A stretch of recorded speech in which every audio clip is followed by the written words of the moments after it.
¿Qué quiso decir el apóstol Pablo cuando dijo, si diera mi cuerpo para ser quemado?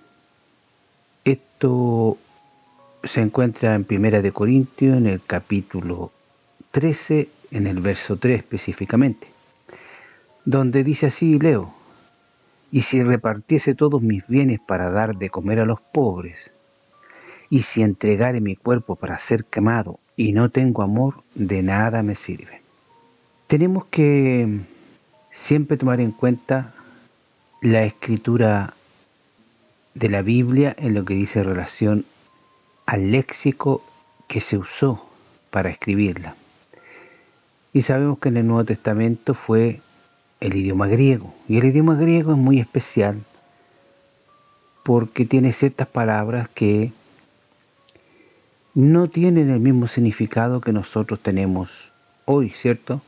Pero también hay frases como esta que acabo de nombrar, si diera mi cuerpo para ser quemado, que no obedecen tanto al léxico del griego específicamente, en este caso, sino más bien a la cultura del pueblo o de la ciudad, en este caso de Corintio. Corintio era una ciudad aproximadamente de casi 500.000 personas, una ciudad bastante grande para aquel entonces.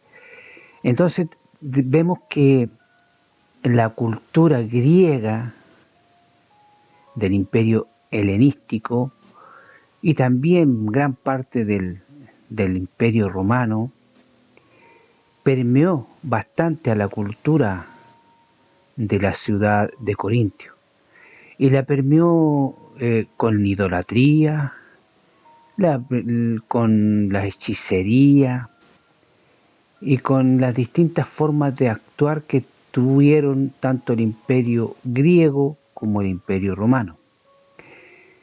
Y producto de esta intervención o apropiación que hizo tanto el imperio helénico como el romano, en esta ciudad adoptaron ciertas costumbres que van en directa relación con el verso que acabo de citar recién, en lo que dice relación específicamente con esta frase donde dice que si entregare mi cuerpo para ser quemado y no tengo amor, de nada me sirve.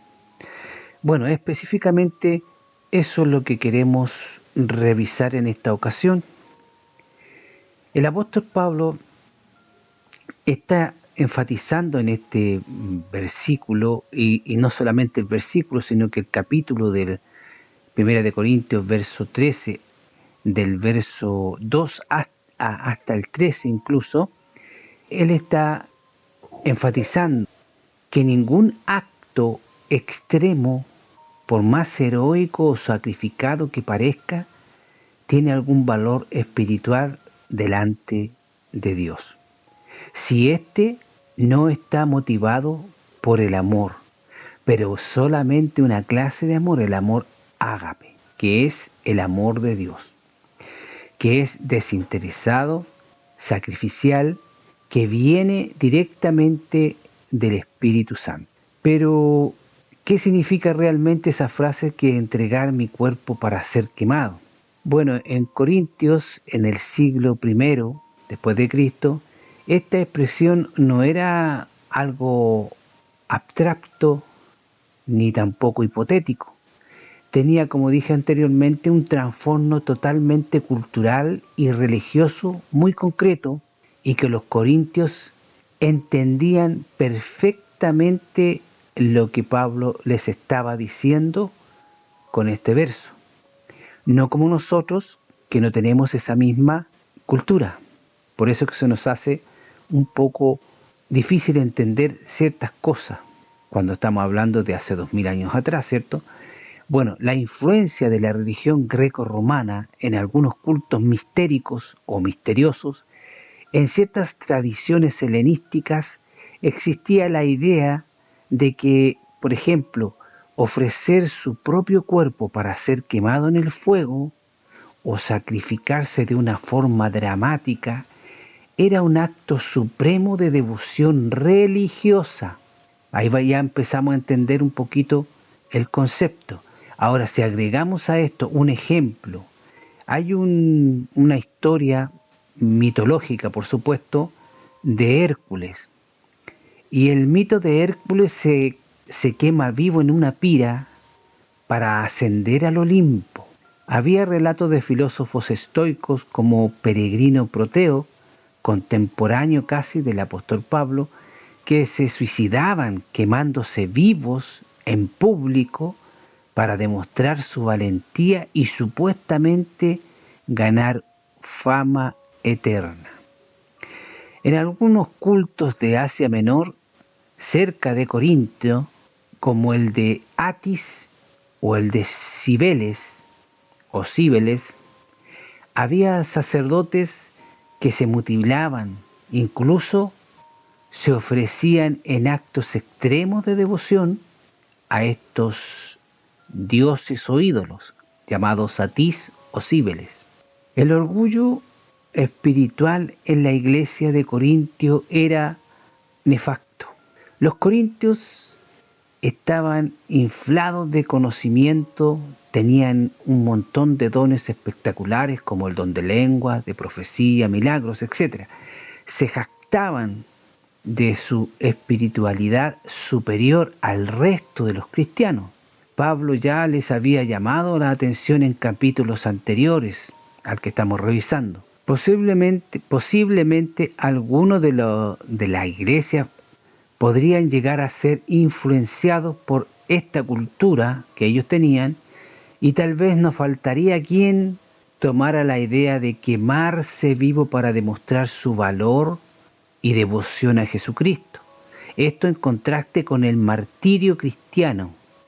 Ahora, debemos hacer sí una diferencia en este momento en que Pablo no habla en contra del martirio cristiano diciendo que sea malo. Simplemente hace una referencia el martirio cristiano de esta costumbre cultural que existía en Corintio. Hay una diferencia muy notable, por supuesto. El martirio cristiano es cuando un cristiano es tomado por un gobierno, es tomado por un opositor a Jesucristo y es sacrificado, es asesinado, torturado. Ese es un martirio agradable delante de Dios cuando uno de sus hijos, por mucho que sea torturado, por mucho que sea amenazado de muerte, incluso al final asesinado, él jamás deja su fe en Jesucristo. Ese es un martirio cristiano verdadero, legítimo, agradable a Dios. Pero el quitarse la vida, el quemarse vivo, aunque sea para Dios, aunque sea para Jesús, y menos por supuesto si es para un ídolo, eso no es más que basura, no tiene ninguna validez delante de Dios. Eso es algo que es un sacrificio estéril, no llega a ninguna parte y te lleva incluso al infierno. Pablo está diciendo que cualquier martirio, por muy espectacular que sea, puede ser inútil y vacío si no nace del amor, pero del amor ágape. Se puede morir quemado por fanatismo religioso o tal vez por un orgullo espiritual. En ese caso no sirve para nada delante de Dios. En ese caso es completamente inútil porque no está motivado por el amor a Dios ni por el amor al prójimo. Estas palabras de Pablo son una bofetada en la cara a aquellos que se creen hiperespirituales pero sin amor ágape, aquellos que ayunan 35 días, aquellos que se creen superiores a los demás espiritualmente, aquellos que incluso pueden hablar lenguas todo el día, pueden sanar enfermos o hacer milagros, puede dar todo su dinero a los pobres si quieren o ayunar 40 días por último. Pueden hasta morir quemados como mártires en un país lejano, extranjero, donde matan a los cristianos. Pero si no tienes el amor ágape, todo eso no es más que ruido, inútiles y sin valor delante de Dios. A eso se está refiriendo Pablo. El amor es la señal suprema de que el Espíritu Santo habita en el creyente. Los dones sin amor ágape son una campana de goma, amigo mío. El martirio sin amor es solo un espectáculo trágico como solían hacer en Corintio en aquel tiempo. Pero quiero que miremos un poquito el contexto de lo que Pablo está diciendo y para eso quiero leer justamente el capítulo 13 de Primera de Corintios desde el verso 3 vamos a partir.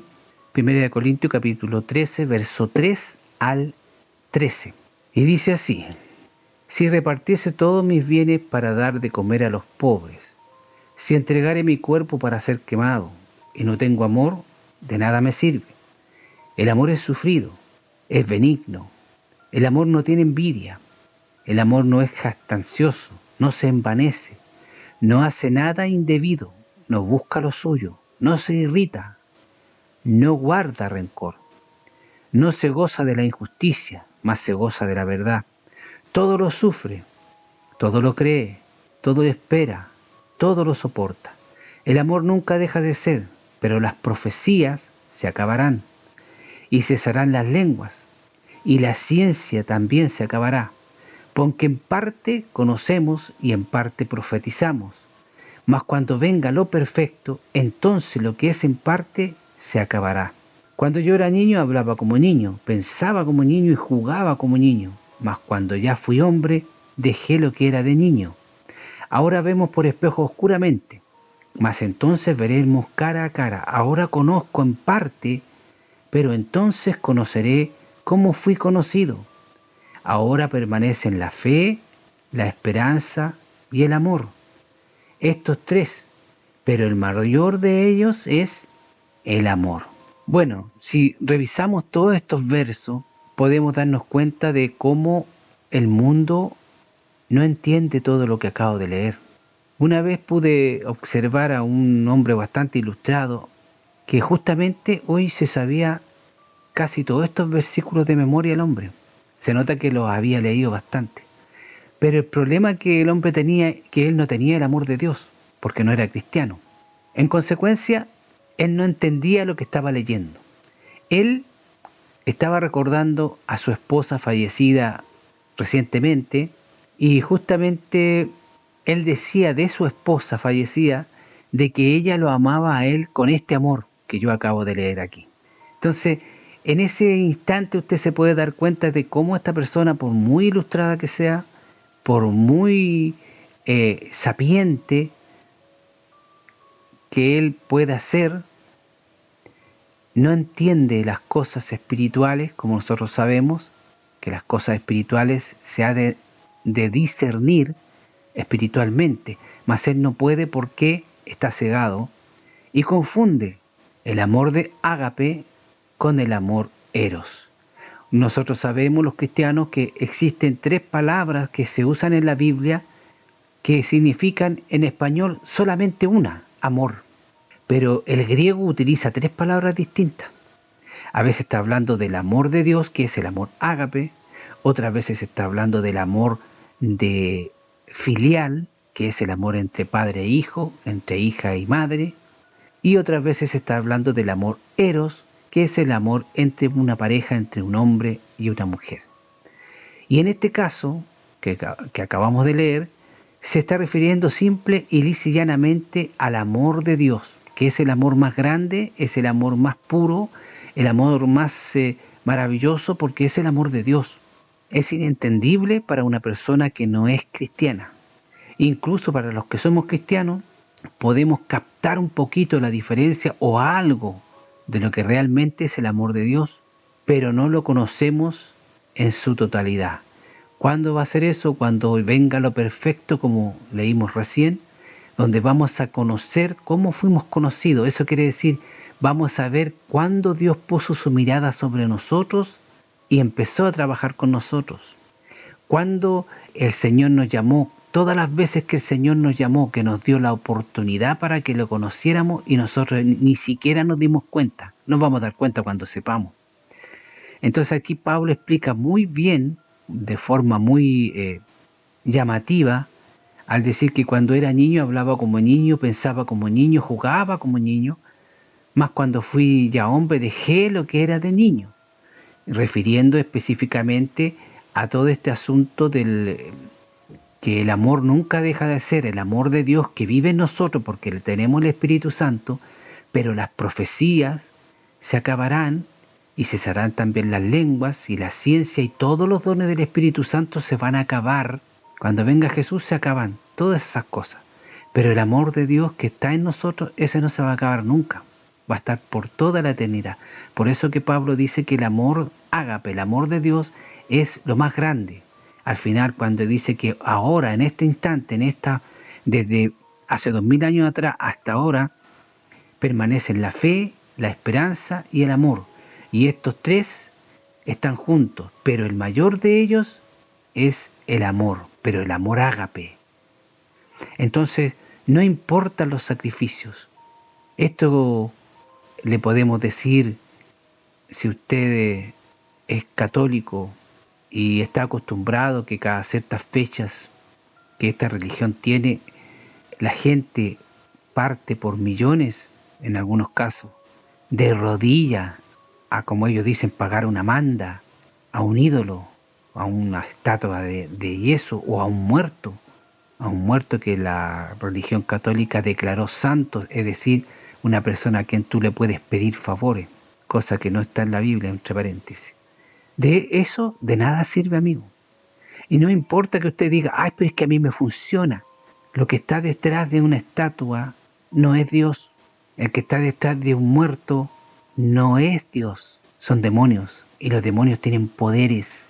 Y los demonios a usted lo pueden enfermar y a usted lo pueden sanar. Los demonios a usted lo pueden hacer que usted sea bueno para los negocios. Los demonios pueden hacer que usted tenga mucho trabajo. Lo pueden bendecir con plata incluso los demonios. Pero son demonios. Lo que usted acepte de un demonio lo va a pagar caro. Porque el demonio nunca se va a retirar de usted. Y va a terminar viviendo justo toda la eternidad en el mismo lugar donde va a estar ese demonio. Que el Señor Jesucristo les bendiga en grande manera. Maranata.